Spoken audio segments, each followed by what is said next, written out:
अस्सलाम नाज़रीन, मैं हूं बैरिस्टर शहजाद अकबर और आप देख रहे हैं मेरा यूट्यूब चैनल। कल की वीलॉग मिस होने की माजरत, थोड़ी सी मसरूफियत की वजह से, कोई दफ्तरी काम की, तो वो मौका नहीं मिल सका। खबरें तो बहुत थी, कोशिश करूंगा कि आज और कल में उन तमाम खबरों का अहाता किया जा सके, क्योंकि एक तसलसल है जो अपडेट्स हैं जिनका चल रहा है और इनके बड़े असरात हैं हमारे मुल्क में, पाकिस्तान में होने वाली सियासत और एक लिहाज से मुल्क के मुस्तकबिल का भी, क्योंकि उस मुल्क के मुस्तकबिल को लेके हर शख्स परेशान है। जल्दी से आपको एक ओवरव्यू देते हैं। तीन मुख्तलिफ तरह के टॉपिक्स पे आज बात करते हैं। एक तो अदालती फ्रंट पे क्या अपडेट्स हैं, जुडिशल कमीशन वगैरह बन गया है, उसमें कौन लोग हैं, उससे आगे क्या होना है। फिर कुछ मुलाकातें की हैं जनाब अफरीदी साहब ने इस्लामाबाद हाई कोर्ट के जजेस से, उनकी कुछ हवाल हैं। दूसरी जानिब अडयाला में मुलाकातों का सिलसिला भी जारी है और वहाँ से भी कुछ खबरें हैं, इमरान खान साहब क्या डायरेक्शन दे रहे हैं पार्टी को। और फिर सबसे बड़ी बात कि हुकूमती कारकर्दगी के ऊपर भी आखिर में ज़रा एक जायज़ा लेंगे और PIA की निजकारी से मुतल्लिका कुछ आपको बड़ी अहम और दिलचस्प बातें भी बताएंगे। शुरू करते हैं अदालती फ्रंट से।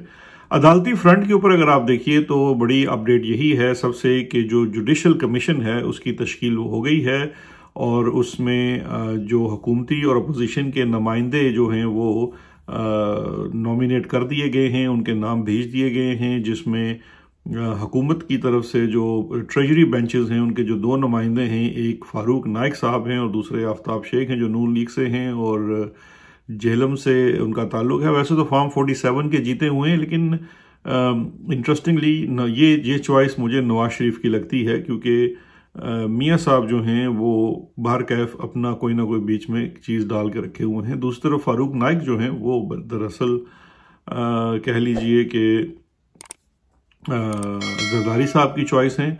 और इंटरेस्टिंग चीज़ ये है कि नून लीग ने इसमें नॉन लॉयर का इंतखाब किया है और अपने एक लॉयल का इंतखाब किया, जबकि पीपल्स पार्टी की जानिब से लॉयल प्लस लॉयर जो कि वकला सियासत में भी काफ़ी इन्वॉल्व हैं, फारूक नाइक साहब, उनका इंतखाब किया।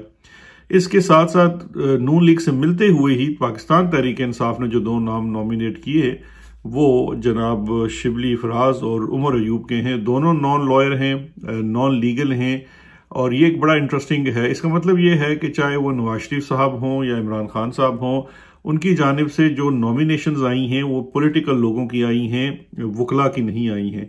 अगर आप एक नज़र डालिए पाकिस्तान तहरीक इंसाफ की अभी हालिया क़यादत में, तो बहुत ज़्यादा वकला हैं जो वकला सियासत में भी हैं और दूसरी मुल्की सियासत में भी हैं, वो पाकिस्तान तहरीक इंसाफ की लीडरशिप का हिस्सा हैं, लेकिन उनमें से किसी को भी इसके लिए नॉमिनेट नहीं किया गया। और मैं ये समझता हूं कि ये एक थोड़ा मुनासिब फैसला था खान साहब का। उसकी वजह यह है कि जो वकला की सियासत है और जो मुल्की सियासत है या तहरीक इंसाफ या नून लीग की सियासत है, उसमें शायद वकला की सियासत, वकला की धड़ेबंदी उसको ओवरशैडो कर रही थी। तो उस लिहाज से पॉलिटिकली मैं समझता हूं कि पॉलिटिकल लोगो लगाना एक बेहतर फैसला था। बाकी जो है वो जाहिर बात है, जो भी उसके अंदर वो बात करेंगे या जो भी उनका पार्टिसिपेशन होगा वो खान साहब की इंस्ट्रक्शंस और रजामंदी के मुताबिक ही होगा। अब ये जो जुडिशल कमीशन है ये इंपॉर्टेंट क्यों है कि याद रखिएगा कि इसने दो चीज़ों का तयन करना है। एक तो इसने आईनी बेंचेस की वो जजेस का इंतखाब करना है और उसमें सरबराह कौन होगा उसका इंतखाब करना है। जैसे कि आम खबर है कि वो हुकूमत जो है वो अमीनुद्दीन साहब को लगाना चाहती है, तो देखते हैं कि ये अपोजिशन के दो लोग और बाकी जो जजेस मेंबर हैं वो किस तरह से इस मामले को किसी बैलेंस की तरफ लेके जाते हैं। एक चीज जहन में रखिएगा कि दो जो मेंबर्स इसके अंदर हैं, एक तो जो स्पीकर का नुमाइंदा वो एक खातून को किया गया है, वो हुकूमत के साथ ही जाएगी, लेकिन जो वोट पाकिस्तान बार काउंसिल की है वो भी आप फारूक नाइक की वोट ही काउंट कीजिए, क्योंकि फारूक नाइक जो हैं वो वाइस प्रेसिडेंट हैं पाकिस्तान बार काउंसिल के। तो इसका मतलब ये है कि जो बंदा भी नॉमिनेट होगा वो नाइक साहब का ही होगा और नाइक साहब के साथ ही जाएगा। यानी कि एक तरह से पाकिस्तान पीपल्स पार्टी की इसमें अलग से दो वोटें हैं, एक वोट नून लीग की है और फिर दो वोटें नून लीग की और भी हैं, क्योंकि उसमें लॉ मिनिस्टर और अटॉर्नी जनरल उनको भी नून लीग की या अपारा पिंडी की वोट तस्वर किया जा सकता है। अब बात आ जाएगी जो जुडिशल मेंबर्स हैं, जिसमें चीफ जस्टिस हैं, सीनियर प्यूनी जज हैं और फिर उसके बाद दूसरे जो जुडिशल मेंबर्स हैं। वो अब किस तरफ जाते हैं, क्योंकि एक तो इसमें आईनी बेंचेस बनने हैं और दूसरा इसका अहम काम जो है वो आपके जो नए जजेस आ सकते हैं उनका इंतखाब करना है। क्योंकि ये जहन में रखिएगा कि हुकूमत ने ऑलरेडी काम शुरू कर दिया है, वो मुकन्ना की कमेटी जो है उसके सामने भी वो लेके आए हैं। पहले 23 का फिगर आ रहा था कि 17 से 23 यानी कि 5 जजेस और डाले जाएंगे या 6 डाले जाएंगे। अब वो 25 का फिगर बता रहे हैं कि शायद 25 जजेस के ऊपर काम किया जा रहा है कि 25 जजेस की तादाद 25 कर दी जाए। और उसका साफ मकसद ये है कि इस वक्त जो नंबर गेम है सुप्रीम कोर्ट के अंदर वो इस तरह से कर दी जाए कि जो हालिया, चाहे वो चीफ जस्टिस हो, चाहे उसके साथ सीनियर 7-8 जजेस क्यों ना हो, उनके मुकाबले में नए जजेस वो डाल दिए जाएं जो हुकूमती या एस्टैब्लिशमेंट की साइड के हों, ताकि वो किसी भी तरह की जो जुडिशल कह लीजिए कोई अपने आप को असर्ट करने की कोशिश है या इंडिपेंडेंस की कोशिश है उसको स्कटल किया जा सके। तो ये इस वक्त जो स्कीम ऑफ थिंग्स चल रही है, और उसके लिए जाहिर बात है जुडिशल कमीशन एक अहम फोरम होगा, क्योंकि अगर सारी जुडिशरी और 2 मेंबर्स पीटीआई के भी साथ मिलें तो ये शायद रुकावट डाल सकते हैं। पाकिस्तान बार काउंसिल का वोट बहुत अहम हो सकता है और हो सकता था, लेकिन वहां पे भी चूंकि फारूक नाइक और वो पीपल्स पार्टी वाले छाए हुए हैं तो इस वजह से वहां कोई हमें को बेहतरी की उम्मीद नजर नहीं आती। दूसरी जो एक बड़ी आम पेशरफ्त हुई है वो चीफ जस्टिस याहिया अफरीदी की इस्लामाबाद हाई कोर्ट के उन 6 जजेस से मुलाकात हुई है जिन्होंने पिछले साल जस्टिस काजी फैज ईसा को बतौर चीफ जस्टिस एक चिट्ठी लिखी थी, और वो बड़ी शॉकिंग चिट्ठी थी, जिस चिट्ठी के अंदर उन्होंने अपने साथ रवाज रखे जाने वाले सलूक और आईएसआई की मुसलसल दरअंदाजी जुडिशल मैटर्स के अंदर, थ्रेट्स, टॉर्चर, बगिंग ऑफ जजेस और न जाने क्या क्या क्राइम, उन सबको हाईलाइट किया था। लेकिन जस्टिस काजी फैज ईसा ने बिल्कुल एक शुतुरमुर्ग की तरह अपनी जो गर्दन है वो रेत में दाब ली और उसको बिल्कुल इग्नोर कर दिया। जजेस का मुतालबा ये था कि इसको सुप्रीम जुडिशल काउंसिल में इस मामले को ले जाया जाए, क्योंकि ये सिस्टमैटिक इशू है, ये 1 या 2 जजेस का इशू नहीं है। तो अब उसके ऊपर पेशरफ ये हुई है कि नए आने वाले चीफ जस्टिस ने उन 6 जजेस से मुलाकात की है, और ये मुलाकात एक्सक्लूसिवली उन जजेस से हुई है। इस्लामाबाद हाई कोर्ट के दूसरे 2 जजेस जो उस चिट्ठी का हिस्सा नहीं थे, जिसमें एक जस्टिस हसन गुल औरंगजेब हैं और दूसरे चीफ जस्टिस आमिर फारूक हैं, वो इस मुलाकात का हिस्सा नहीं थे। और जराए ये बता रहे हैं कि याहिया अफरीदी साहब ने वाज़े तौर पर इन जजेस को कहा है कि मैं काजी फैज ईसा नहीं हूं और मैं इसको इंडिपेंडेंटली देखूंगा और सुप्रीम जुडिशल काउंसिल में इस मामले को लेकर जाऊंगा। तो अब देखते हैं कि आने वाले दिनों में ये बात पूरी होती है या नहीं होती है, लेकिन ये एक बड़ी डेवलपमेंट है। एक तरफ ये बड़ी डेवलपमेंट है और दूसरी तरफ काजी फ्रॉड ईसा का एक बहुत बड़ा एक्सपोजे भी है, क्योंकि अगर ये नया आने वाला चीफ जस्टिस इस चीज की तरफ तवज्जो दे सकता है तो पिछले चीफ जस्टिस ने इस मामले की तरफ तवज्जो क्यों नहीं दी, ये एक बहुत बड़ा सवालिया निशान उस शख्स के बारे में रहेगा। अब देखते ये हैं कि अभी तक याहिया अफरीदी साहब के जो आसार नजर आ रहे हैं और जो उनकी चीजें हैं वो तो बहुत अच्छी चीजें जा रही हैं। मैं तो यही कहूंगा नजर ना लग जाए कहीं, क्योंकि याहिया अफरीदी साहब अभी तक तो हर एक्शन जो है और हर कदम उनका एक दुरुस्त जानिब है, और अल्लाह करे उनको तौफीक हो कि वो चीज़ों को अपनी इदारे की हद तक ही कम से कम किसी तरफ ले जाएं, क्योंकि बाकी तो किसी इदारे का कोई हाल नहीं है। और हम चूंकि पाकिस्तान में रहने वाले जो थे और पाकिस्तान से मुतल्लिका जो लोग हैं इतने ज़्यादा डसे हुए हैं इन मामलात का कि वो जिसे कहते हैं कि थोड़ा सा डर भी लगता है कि ये बात सच्ची भी है नहीं है, ये जो दिखाया जा रहा है ये दुरुस्त है ये नहीं है। तो एक किस्म की हेजिटेशन भी ज़रूर है, लेकिन अभी तक के जो आसार हैं जस्टिस याहिया अफरीदी के वो बेहतरी की तरफ जाते हुए ही नजर आ रहे हैं। दूसरी जानिब अडयाला में इमरान खान साहब से मुलाकातों का सिलसिला शुरू हो चुका है। मुख्तलिफ लोग उनसे मिल रहे हैं, पार्टी के लोग भी मिले हैं। जो पार्टी के लोग इतने दिनों बाद मिलते हैं तो आपको पता ही है, एक पार्टी दूसरे की शिकायत लगाती है, दूसरा तीसरे की लगाती है। मुख्तलिफ लोगों ने मुख्तलिफ लोगों पे इल्ज़ामात भी लगाए। हमारे पास पूरी रिपोर्ट मौजूद है, लेकिन मुनासिब नहीं है कि इस वक्त हम उस पूरी चीज़ को कुरेदें। इमरान खान साहब ने इस वक्त इसके ऊपर यही फैसला किया है कि जो जिस ओहदे पर काम कर रहा है, जिसके ज़िम्मे जो काम है वो करता रहेगा। आने वाले दिनों में देखेंगे अगर मज़ीद कोई तब्दीलियां की जानी हैं या नहीं। तो इस वक्त उन्होंने अपनी हालिया टीम के ऊपर एक लिहाज से कॉन्फिडेंस का इजहार ही किया है। आज की इतलात ये थी, जब तक मैं वीलॉग बना रहा था, जो केपी के चीफ मिनिस्टर हैं अली अमीन गंडापुर, वो भी गए हैं अडयाला में मुलाकात के लिए। सैटरडे को आपको पता है मुलाकात नहीं होती, लेकिन आज स्पेशल उनकी मुलाकात भी करवाई जा रही है। तो देखते हैं उसके अंदर से क्या चीज़ें निकलती हैं, लेकिन ऐसी खबर निकलने में एक आध दिन लग जाता है, तो उसके लिए आपको इंतज़ार करना पड़ेगा। दूसरी जानिब पाकिस्तान तहरीक इंसाफ की जो अंदरूनी सियासत है, उसके अंदर भी थोड़ा बहुत आपस में खींचातानी का सिलसिला जारी है। जैसे आप सब लोग जानते हैं, एक दड़ा है, दूसरा दड़ा है, कभी एक के खिलाफ बयान दे देता है, कभी दूसरे के खिलाफ बयान दे देता है। ऊपर से हर किसी ने अपने लिए अलग से एक सोशल मीडिया टीम भी रखी हुई है, तो वो एक की टीम दूसरे पे अटैक करती है। खैर ये सिलसिला चलता रहता है। एक और हमारा वो बेचारा है, मैं तो उसको बेचारा इसलिए कहूँगा, मर्दान से आतिफ खान, वो जब कभी किसी भी चीफ मिनिस्टर की वो कहते हैं ना सीट हिलनी शुरू होती है, तो उसको या नैब का नोटिस आ जाता है या एंटी करप्शन का नोटिस आ जाता है। और वो जज्बाती आदमी है, वो फौरी तौर पर जज्बात और गुस्से में आकर 2-4 बयान भी दाग देता है। तो यही हुआ है, उनको कोई एंटी करप्शन का एक फजूल सा नोटिस आ गया। मैं हैरान हो रहा हूँ जो केपी में एंटी करप्शन का काम हो रहा है कि किस किस्म का काम का हो रहा है कि अच्छा जिस मामले में उसको नोटिस भेजा है आतिफ खान को, वो भी केस जो है वो 8 साल पुराना केस हो चुका है और वो नैब की छन्नी से भी गुजर चुका है। लेकिन उसके बावजूद या तो वहाँ पे कोई पैसे बनाने के चक्रों में है तो उसकी तरफ तवज्जो की जाए, या फिर ये एक पॉलिटिकल वो चीज़ है कि फिर कहीं चीफ मिनिस्ट्री कमज़ोर होती नज़र आ रही है तो इसलिए उनको नोटिस दे दी गई। लेकिन ये तमाम चीज़ें बड़ी गैर ज़रूरी सी हैं। असल मसला ये है कि इस वक्त यकजहती की ज़रूरत है तहरीक इंसाफ के अंदर, चाहे वो केपी हो या पंजाब हो या पूरे पाकिस्तान की बात हो। और असल जो आपका हदफ है उसके ऊपर नज़र होनी चाहिए। आपका हदफ है हकीकी आज़ादी के लिए जद्दोजहद। आपने ये देखना है कि इमरान खान को इस पूरी फस्तायत से किस तरह से बचाया जाए और बाहर लाया जाए।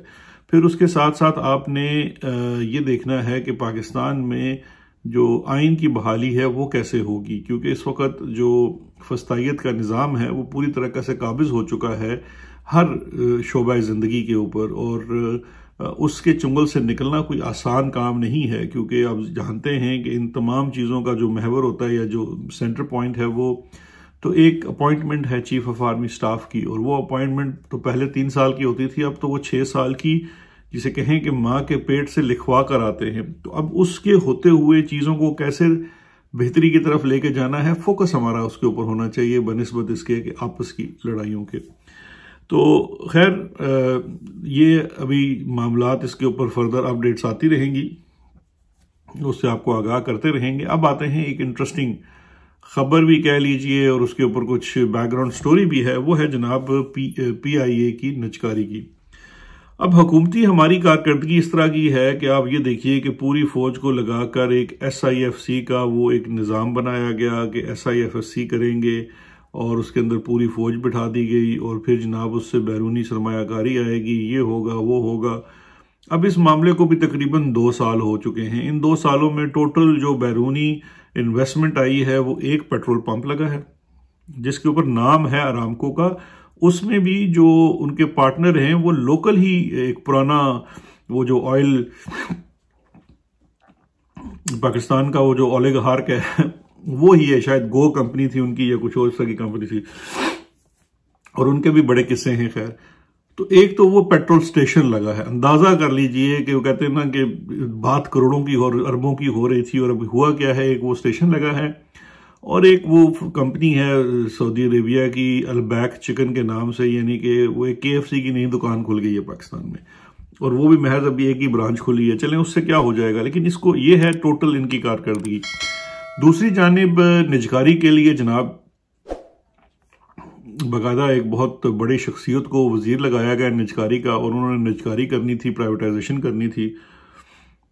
और सबसे इंटरेस्टिंग चीज़ ये है कि निजकारी की जो परफॉर्मेंस अगर आप देखें तो आप देखिए कि निजकारी के लिए स्पेशल वजीर लगाया गया अलीम खान साहब को। अलीम खान साहब बिजनेस कम्युनिटी के थे और उन्होंने महज 10 से 15 साल में फ्रॉम ऑलमोस्ट नो बॉडी एक बहुत बड़ा उन्होंने रियल एस्टेट जाइंट बना दिया, खड़ा कर दिया पार्क व्यू सोसाइटी के नाम से। और अलीम खान साहब जो हैं वो सियासत में भी आए, पाकिस्तान तहरीक इंसाफ में भी रहे, और बहुत अरसा पाकिस्तान के सबसे बड़े सूबे पंजाब के चीफ मिनिस्टर बनने के दावेदार रहे। और हम सब लोग ये समझते थे कि शायद उनके साथ ज्यादती हो रही है कि उनको चीफ मिनिस्टर नहीं बनाया गया। इतने अच्छे वो मुंतजिम हैं, उन्होंने दिन दुगनी रात चुगनी अपने बिजनेस के अंदर तरक्की की। एक दो प्लॉटों के कामों से लेकर उन्होंने पूरा एक जनाब हज़ारों एकड़ का वो सोसाइटी खड़ी कर दी लाहौर में, इस्लामाबाद में। वो इसे कहते हैं फ्रॉम रैग टू रिचेस की एक दास्तान है। And he was a success story. तो हमें भी लगता था कि जनाब ये कोई इतने लाइक फाइक इंसान हैं और इनके साथ ज्यादती हो रही है कि उस्मान बुज़दार को बना दिया। वो खैर एक अलग चैप्टर है उस्मान बुज़दार, लेकिन अलीम खान जो है इतना समझदार और काबिल आदमी है, इसको चीफ मिनिस्टर बनना चाहिए था। खैर नहीं बनाया जी, चलें बड़ी ज्यादती होगी।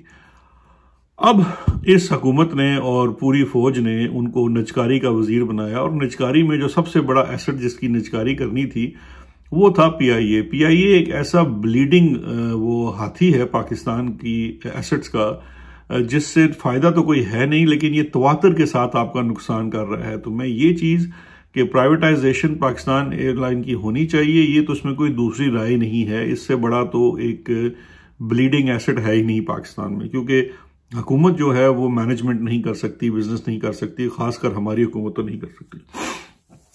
और हमारे दौर में भी कोशिश हुई और हम नाकाम हुए, हम पीआईए को नहीं प्राइवेटाइज कर सके उस वक्त। ऑल्दो बड़े लोग इंटरेस्टेड थे, कतर वाले, एमिरेट्स वाले, सारे लोग इंटरेस्टेड थे।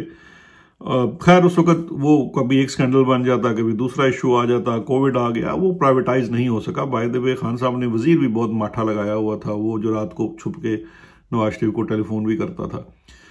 खैर अब जब ये अलीम खान आए तो I was expecting in all honesty, मैं ये सोच रहा था कि ये कम से कम ये काम तो कर लेंगे। आखिर उन्होंने इस प्रोजेक्ट के लिए जो कंसल्टेंट हायर किया, फॉरेन कंसल्टेंट, $20 मिलियन बताया जाता है जराये के मुताबिक या रिपोर्टली, उसकी जो है वो फीस तय पाई और उसको शायद फीस की अदायगी भी हो गई है। $20 मिलियन अरबों रुपए बनते हैं। खैर ये काम होने के बाद अब जब बोली की बारी आई और जो पीआईए की बाकायदा तौर पर बोली, देखे ना, पहले तो होता है रिपोर्ट बनती है, लोग आते हैं नहीं आते, लेकिन यहां तो ये सारे मामला तय कर लिए गए और फिर पीआईए की बोली का दिन आ गया। पीआईए की जो रिजर्व प्राइस रखी गई वो 85 अरब रखी गई और बोली देने के लिए वहां पे कोई शरीफ इंसान तशरीफ नहीं लाया। वो शरीफ इंसान से मेरी मुराद ये है कि वहां पर ज्यादातर आपके रियल एस्टेट के लोग बैठे हुए थे। और पाकिस्तान में हैरान हूं, एक ऐसा मुल्क जिसमें एक इंटरनेशनल एयरलाइन बिक रही है जो दुनिया की पुरानी एस्टैब्लिश एयरलाइंस में से है, जिसके पास पुराने और बड़े मुस्तनद रूट्स हैं, जिसके पास फॉरेन प्रॉपर्टीज हैं, पाकिस्तान में प्रॉपर्टीज हैं, उसकी कुल बोली लगी जी 10 अरब रुपए। डॉलर्स नहीं, 10 अरब रुपए। 10 अरब रुपए शायद डॉलर्स में कुछ 100 मिलियन, शायद उससे भी नहीं, कुछ मिलियन बनते होंगे। मैं तो हिसाब भी नहीं कर रहा ये इतने थोड़े पैसे। अच्छा, अब ये जो 10 बिलियन की या 10 अरब की जो बोली हुई और वो जो बोली दिखाई गई, टीवी पे भी आई, it was a joke, it was honestly, मुझे ऐसे लग रहा था कि शायद वो मुझे यहाँ पे, मैं बरतानिया में अक्सर इतफाक होता है, मेरे एक और दोस्त हैं, उनको ना ये पुरानी चीजें खरीदने का शौक है, तो ये वो 5 पाउंड से बोली शुरू होती है, 10 की होती है, कई दफा उन्होंने रिजर्व प्राइस रखी होती है 100 पाउंड या 50 पाउंड, वो 5 से शुरू होकर 10 पे होती। तो मुझे भी ये कुछ ऐसा मंजर लग रहा था कि ये पीआईए की वो ऑक्शन नहीं हो रही है, ये शायद हमारा यहाँ पे जो लोकल वो पुराना कूड़ कबाड़ होता है उसकी ऑक्शन हो रही है। और वो 10 अरब से एक ही बोली आई, there was not even a second bid. एक बिड आई, वो भी एक इंतहाई questionable repute and questionable credentials की एक कंपनी की तरफ से। वो कोई ब्लू वर्ड है जो शायद रियल एस्टेट का काम करते हैं। मुझे तो सिर्फ इतना पता है कि हमारे दौर में और उसके बाद भी और उससे पहले भी, ये एक बात नहीं है कि सिर्फ हमारे दौर में हुआ, इस कंपनी के ऊपर तवातर के साथ नाजायज कब्जों का, सरकारी जमीन हथियानों का और पता नहीं किस किस्म के इनके ऊपर मल्टीपल केसेस थे, एंटी करप्शन के और एफआईए के और दीगर के। बल्कि एक दफा तो ये भी हुआ कि ये साहब जो है वो कोई फ्लड या कोविड से रिलेटेड कोई रिलीफ की प्रोग्राम था गवर्नर हाउस लाहौर में, तो वहां पे वो चेक देने आ गए। फिर इनके ऊपर एक मुकदमा ये भी हुआ जिसमें इन्होंने एक सरकारी ज़मीन, अच्छा पिंडी में सरकारी ज़मीन थी, वो सरकारी ज़मीन इन्होंने अपनी हथियाई हुई थी। वो एंटी करप्शन ने कार्रवाई करके सरकारी ज़मीन वागुजार करवाई, यानी कि उसको वापस लिया, और वो फिर सरकारी ज़मीन जो शायद हज़ारों कनाल में थी वो नया पाकिस्तान को दे दी गई। अच्छा, ये ग्रुप ऐसा था कि इसने उसकी खुद फोटोशॉप की और फोटोशॉप करके अपने फेसबुक के ऊपर चलाते रहे कि जी हमने ये ज़मीन गिफ्ट कर दी है, ताकि वो ज़मीन सरकारी ज़मीन थी जिसके ऊपर कब्जा कर लिया था, और फिर वो एंटी करप्शन ने उसको वागुजार कराया, और वागुजार कराने के बाद वो सरकार हुकूमत पंजाब ने वो ज़मीन नया पाकिस्तान प्रोजेक्ट के लिए मख्तस की। बाय द वे उसमें नया पाकिस्तान ने भी कुछ नहीं किया, वो भी इंतहाई नालायक आदमी था। लेकिन इनकी कारस्तानी देखें, इनकी रंगबाजी देखें। उसके ऊपर FIA का इनके ऊपर पर्चा हो गया था कि जनाब इन्होंने वो जालसाजी करके इंप्रेशन दे रहे हैं, इंपर्सोनेट कर रहे हैं वगैरह वगैरह। तो इस किस्म के लोग 10 अरब रुपए की बोली आई, और उसमें भी खबरें आ रही हैं। मैं कल देख रहा, शायद रऊफ क्लास्टर साहब या किसी ने कहा कि उसमें भी उन्होंने जनाब वो जो रियल एस्टेट वाले थे उन्होंने बाद में सेक्रेटरी से ये भी कहा कि इसमें क्या कोई प्लॉट भी एडजस्ट हो सकते हैं कि नहीं, यानी कि हम आपको 10 अरब भी कैश नहीं देंगे, उसमें हम आपको कुछ प्लॉट्स दे देंगे जो उतने वर्थ के होंगे। कमाल कमाल। मेरे लिए सबसे हैरत की बात ये थी कि ये क्वालिफाई कैसे कर गए ये बोली देने के लिए, और 85 अरब रुपए का जो बेस प्राइस रखी गई, और वो बेस प्राइस थी। बेस प्राइस का मतलब ये कि बोली वहां से शुरू होनी चाहिए थी। आपकी 10 अरब पे आके टोटल बोली खत्म हो गई। अब इतना बुरा रिस्पांस जब किसी यूनिट के परचेज के लिए या ऑक्शन के लिए जाता है, तो इससे क्या आप अखज़ कर सकते हैं? या तो आप ये अखज़ कर सकते हैं कि इसको बेचने वाले, इस वजारत को चलाने वाले इंतहाई नालायक हैं और उन्होंने कोई होमवर्क नहीं किया है, होमवर्क ना करने की वजह से ही फिर इस किस्म का वहां पे माहौल बना, या फिर उनका होमवर्क था और उनका होमवर्क किसी और पर्पस के लिए है कि इस एसेट को इतना गंदा कर दो, इतना खराब कर दो कि कल ये 10 अरब का भी ना बिके, कल ये इतना बड़ा लाइबिलिटी बन जाए कि शायद 1-2 अरब रुपए में किसी और पार्टी को पकड़ा दिया जाए। मुझे तो ये इसमें से यही शायद समझ आ रही है। तीसरी बात अगर किसी को समझ में हो तो हमें बता सकता है। अच्छा, अब जब ये चीज हुई तो मुझे थोड़ा सी हैरत भी हुई, और मैंने सोचा कि ये PIA का तो बिक रहा है, लेकिन इसका बड़ा इंफ्रास्ट्रक्चर है, ये बाहर के मुल्कों की एयरलाइंस इसने शुरू की, एमिरेट्स को PIA ने शुरू करवाया, बड़ा इसके अंदर चाइना वालों को PIA वालों ने शुरू करवाया। तो ये इसमें ये क्यों इंटरेस्टेड नहीं है? क्योंकि एक ज़माने में वो टर्किश वाले भी इंटरेस्टेड थे। टर्किश एयर वाले का जब वो आए हुए थे अर्दगान पाकिस्तान, तो जो एक ऑफिशियल डिनर था उस पर मैं टर्किश एयरलाइन के हेड के साथ बैठा था, और वो बता रहे थे कि वो किस तरह से उन्होंने टर्किश एयरलाइन को दोबारा से वो रिवाइव किया, और वो बड़े इंटरेस्टेड थे PIA के अंदर भी। तो खैर मैंने कुछ 1-2 पुराने लोगों से बात की, तो मेरी कतर वालों में से किसी एक बंदे से बात हुई जो उस जमाने में ये लोग इंटरेस्टेड थे PIA लेने में। तो उनसे मैंने राब्ता किया और पूछा कि भाई आप लोगों ने क्यों नहीं बोली दी, ये तो 10 अरब में जा रही है, तो आप चलो 12-15 अरब की ले लो, थोड़ी महंगी ले लो, लेकिन पाकिस्तान को भी फायदा हो जाएगा और आपको भी फायदा हो सकता था। उनका जवाब सुन के मैं हैरान रह गया। उनका जवाब ये था कि भाई साहब बात ये है कि इस वक्त पाकिस्तान के साथ बिजनेस करना इज अ हाई, जिसे कहते हैं ना, extremely high risk preposition. Business और इन्वेस्टमेंट के तनाजुर में जब भी दुनिया की कोई बड़ी कंपनी, कोई बड़ा मुल्क जब इन्वेस्टमेंट के लिए जाता है तो उनके रिस्क मैनेजमेंट की एक एनालिसिस होता है। वो रिस्क मैनेजमेंट एनालिसिस जो है वो उनके एक्सटर्नल लोग होते हैं, एक्सपर्ट्स होते हैं, कंसल्टेंट्स होते हैं, वो आपको रिस्क का एनालिसिस करके देते हैं कि ये बिजनेस करना आया दुरुस्त है कि नहीं है, पॉलिटिकल एनवायरनमेंट कैसा है, जुडिशियल एनवायरनमेंट कैसा है, इस बिजनेस की वायबिलिटी क्या है, ये तमाम चीजें ये रिस्क में आती हैं।